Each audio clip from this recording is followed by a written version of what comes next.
उत्तर प्रदेश समेत देश के बाकी राज्यों के सरकारी मेडिकल कॉलेजों में ओबीसी और आर्थिक रूप से पिछड़े सवर्णों को भी आरक्षण का फायदा मिलेगा। केंद्रीय स्वास्थ्य मंत्रालय के आदेश के बाद राज्य के सरकारी मेडिकल कॉलेजों में ऑल इंडिया कोटा सिस्टम के तहत आरक्षण का लाभ दिया जाएगा। बीजेपी इस तबके लिए बड़ी उपलब्धि बता रही है, तो वहीं कांग्रेस का ये कहना है कि ये उनके प्रयासों का नतीजा है।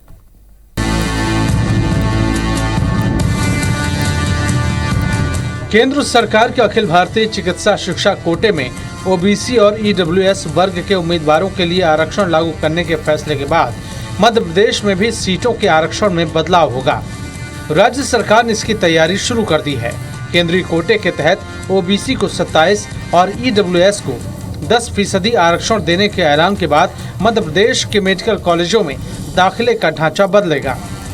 केंद्रीय कोटे से प्रदेश के 13 मेडिकल कॉलेजों में ओबीसी के लिए सीटें आरक्षित होंगी।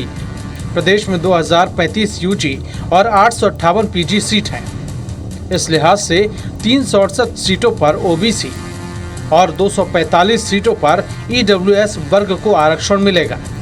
यूजी की 15 और पीजी की 50% सीटों पर दाखिला केंद्रीय कोटे से होता है।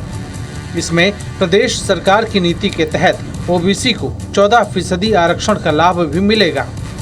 अब ऑल इंडिया कोटे के तहत 27% आरक्षण इसमें जोड़ दिया जाएगा, यानी प्रदेश के मेडिकल कॉलेजों में अब ओबीसी आरक्षण बढ़कर 41% हो जाएगा।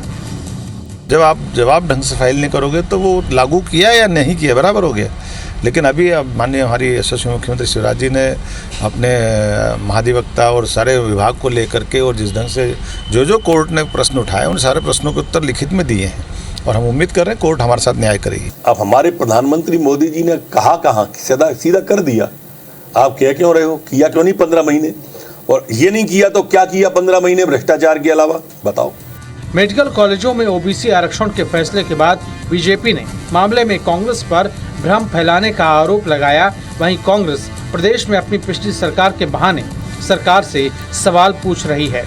माननीय न्यायालय में मध्य प्रदेश सरकार और ओबीसी वर्ग से जुड़े हुए उसके माननीय मुख्यमंत्री शिवराज सिंह जी चौहान ने माननीय न्यायालय के समक्ष अच्छे बड़े वकीलों के साथ दलील पेश क्यों नहीं की? साल 2007 में ही सेंट्रल एजुकेशन इंस्टीट्यूशन एक्ट लागू होने के बाद देश के केंद्रीय मेडिकल कॉलेजों में ओबीसी के लिए 27% और गरीब सवर्णों के लिए 10% आरक्षण लागू कर दिया गया।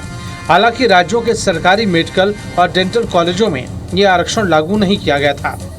अब सरकार के फैसले के बाद ओबीसी और गरीब सवर्ण वर्ग के छात्र आरक्षण का लाभ लेकर देश के किसी भी मेडिकल कॉलेज में एडमिशन के लिए प्रतिस्पर्धा कर सकेंगे। Bureau report IBC 24 Bhopal.